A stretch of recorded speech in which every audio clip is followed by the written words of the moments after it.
2 pedestrians were killed and another 4 seriously injured on La Crosse's city streets last year. That's why the city is reaching out to community members to try and find ways to make the city safer for bikers and walkers. News 8's Pauline Lee joins us now live in the studio with more on the effort. Pauline? Lou, making streets safer for bikers and walkers has always been important to the city, but some say it's all about finding a balance on the roads. Biking is a way of life for La Crosse resident Carlina Braley. It's a great way to be healthy. It's an easy way to get in exercise without having to spend extra time going to the gym.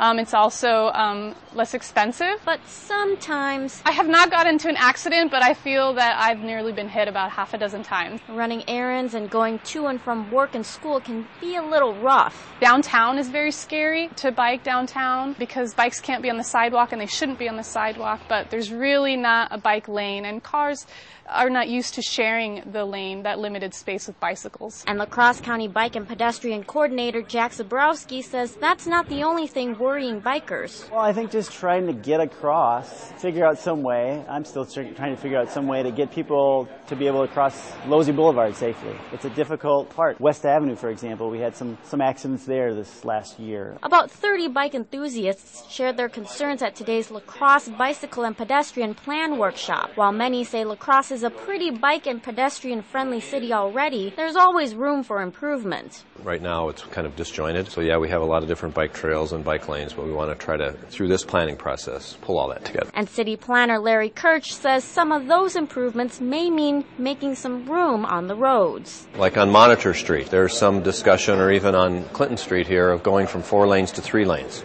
and have bicycle lanes now on the outside of 4 to 5 feet.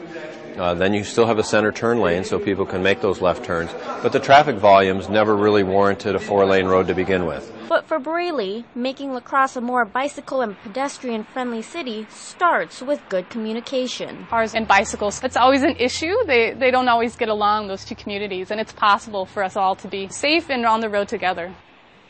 Today's workshop was just focused on bicycling. There's a similar session on Monday focused on pedestrians. And then after that, the city will draft up a plan with both input from both sessions and present it to the city council later this year. All right, thanks a lot, Pauline. The city will use an $87,000 grant from the Wisconsin DOT to help fund the future changes.